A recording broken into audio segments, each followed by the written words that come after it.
नमस्ते दोस्तों, आज हम बात करेंगे गैस सिलेंडर की लाइन में खड़ी बुजुर्ग महिला के साथ बनी घटना पे। उत्तर प्रदेश के एक छोटे से कस्बे बहराइच में मार्च का महीना चल रहा था। हल्की हल्की गर्मी शुरू हो चुकी थी, लेकिन उस साल पूरे इलाके में एक अलग ही परेशानी थी। गैस सिलेंडर की भारी कमी, लोग के घरों में चूल्हे ठंडे पड़ने लगे थे। हर गली हर मोहल्ले में बस एक ही चर्चा थी, आज गैस मिली क्या। गैस एजेंसी के बाहर रोज सुबह ही लंबी लंबी लाइनें लग जाती थी। कई लोग तो रात से ही अपनी जगह पकड़ लेते थे, क्योंकि किसी को भरोसा नहीं था कि नंबर आने तक सिलेंडर बचेंगे भी या नहीं। इसी कस्बे के एक पुराने मोहल्ले में 70 साल की एक बुजुर्ग महिला कमला देवी रहती थी। उनका छोटा सा कच्चा घर था और वह अकेली ही रहती थी। उनके पति का कई साल पहले देहांत हो चुका था और उनका एकलौता बेटा काम ही की तलाश में शहर गया था, लेकिन कई महीनों से उसकी कोई खबर नहीं थी। कमला देवी किसी तरह आसपास के लोगों के छोटे मोटे काम करके अपना गुजारा करती थी, लेकिन उस महीने उनकी सबसे बड़ी चिंता थी घर का खाली पड़ा गैस सिलेंडर।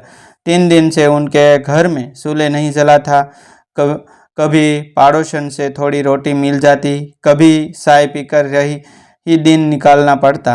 चौथे दिन सुबह जब मोहल्ले के एक लड़के ने आकर बताया कि आज एजेंसी पर गैस का ट्रक आया है, तो कमला देवी की आंखों में उम्मीद की चमक आ गई। उन्होंने तुरंत अपना पुराना सिलेंडर उठाया, लेकिन वह इतना भारी था कि वह उसे ज़्यादा दूर तक उठा नहीं पा रही थी।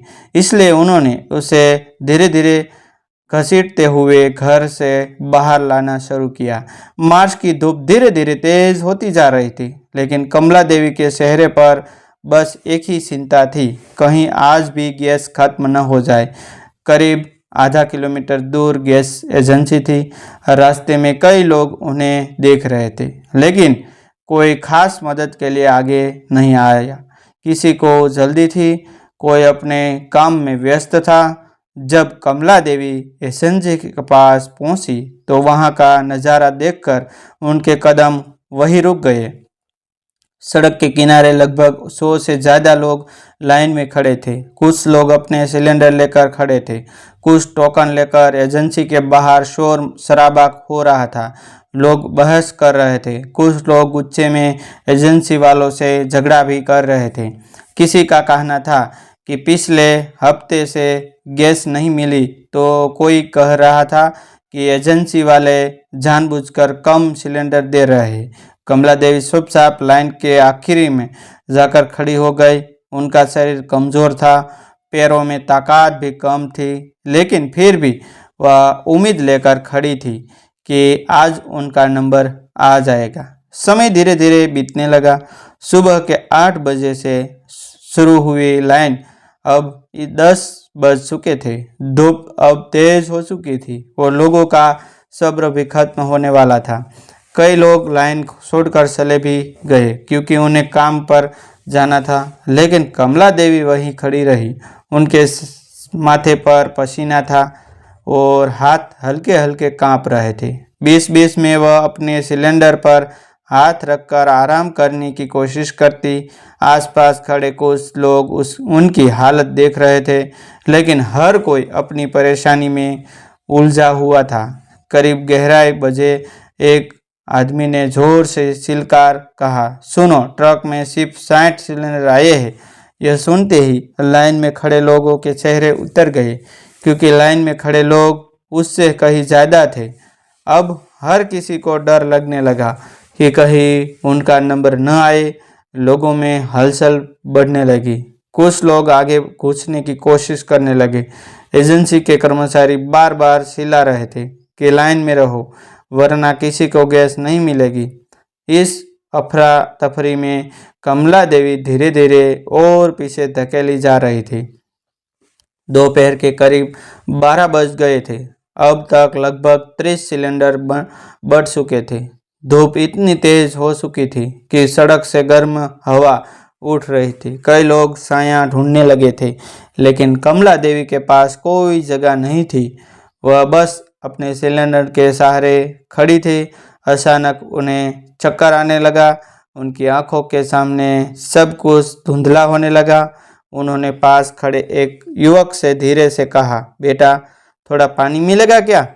लेकिन उस युवक ने जल्दी में बस इतना कहा, अभी नहीं दादी, बाद में। कुछ मिनट बाद अचानक कमला देवी के हाथ से सिलेंडर छूट गया और वह धीरे धीरे जमीन पर बैठ गए। उनके चेहरे पर थकान और कमजोरी साफ दिखाई दे रही थी।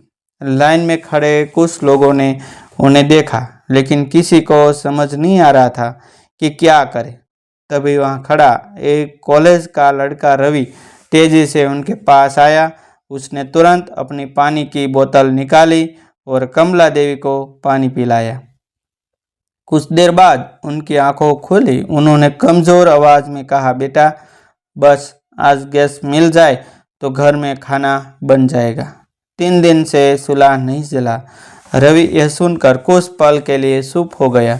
उसने चारों तरफ देखा, लंबी लाइन, गर्म धूप, परेशान लोग और बीच में बैठी यह बुजुर्ग महिला। उसके मन में एक ही अजीब सा भाव पैदा हुआ। लेकिन उसी समय एजेंसी के अंदर से आवाज आई, अब सिर्फ 10 सिलेंडर बचे थे।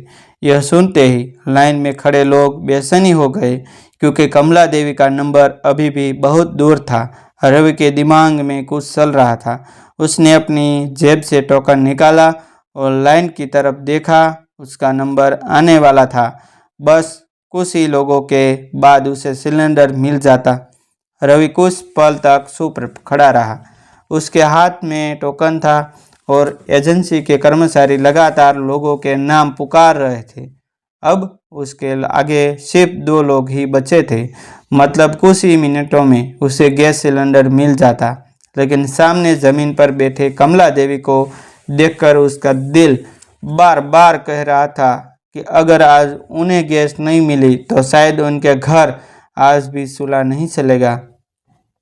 रवि धीरे धीरे कमला देवी के पास गया और बोला, दादी आप चिंता मत करो। कमला देवी ने थकी हुई आंखों से उसकी तरफ देखा, लेकिन उन्हें समझ नहीं आया कि वह क्या करने वाला है। तभी एजेंसी के कर्मचारी ने जोर से आवाज लगाई, टोकन नंबर 471। वह रवि का ही नंबर था। लाइन में खड़े लोग ने रवि को आगे जाने को कहा, लेकिन रवि ने एक ऐसा काम किया जिसने वहां मौजूद सभी लोगों को हैरान कर दिया। वह आगे जाने की बजाय कमला देवी का सिलेंडर उठाकर काउंटर की तरफ चल पड़ा। लाइन में खड़े कुछ लोग चिल्लाने लगे, अरे भाई लाइन तोड़कर क्यों जा रहे हो?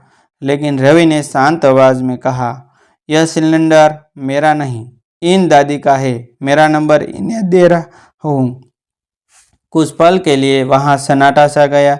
लोगों को यकीन ही नहीं हुआ कि कोई अपनी बारी छोड़कर किसी अनजान बुजुर्ग महिला को गैस दिलाने के लिए तैयार हो सकता है। एजेंसी का कर्मचारी भी कुछ सेकंड तक रवि को देखता रहा। फिर उसने कमला देवी का सिलेंडर अंदर लेने के लिए कहा।